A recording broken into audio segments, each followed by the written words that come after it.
إن هذا العلم دين فانظروا عمن تأخذون دينكم. Baik, jamaah rahmatullah.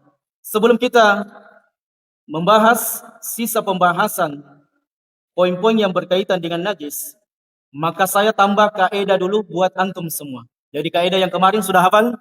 Ini penting. Jadi semua kata para ulama, ibadah yang kita lakukan, maka tidak boleh lepas dari pendalilan Quran dan sunnah yang disampaikan Allah Subhanahu wa taala dalam Quran maupun yang disampaikan Nabi kita alaihi salatu wasallam di dalam hadisnya. Dan para ulama telah menyebutkan kaidah-kaidah yang agung dalam beribadah kepada Allah. Coba diulang yang kemarin, siapa yang bisa mengulangi kaidah kemarin? Jamaah rahmatullah. Kaidah yang kemarin yang pertama. Coba dibaca bersama, 1 2 3. Al-ahkamu asy-syari'atu taftaqiru fi thubutiha lil adillati sahihati as-sarihah. Dua harus terpenuhi dalam sebuah ibadah.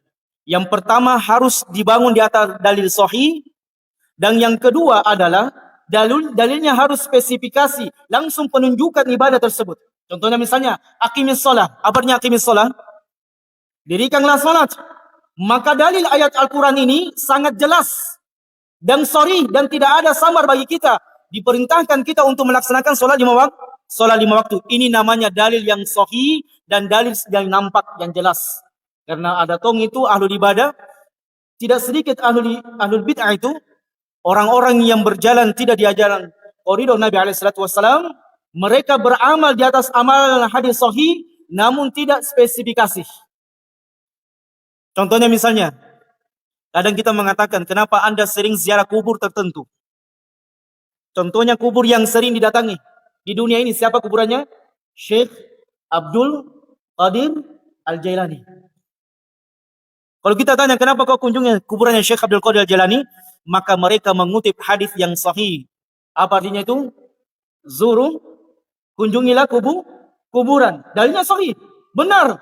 Tapi ini adalah apa zaman rahmatullah? Sifatnya apa? Sifatnya umum, tidak spesifikasi. Coba lihat. Jadi banyak, tidak sedikit di antara mereka menggunakan dalil-dalil Quran maupun sunnah Nabi alaihi salatu wasallam, dalilnya sahih tapi tidak spesifikasi, tidak ada pengkhususan kuburan tertentu. Nabi SAW memerintahkan kita mengunjungi kubur dalam rangka dua. Yang pertama adalah mengingat kematian. Kemudian yang kedua adalah mendoakan saudara kita. Dan tidak ada ibadah tertentu berdoa, apalagi barasanji, apalagi zaman rahmatullah. Macam-macam.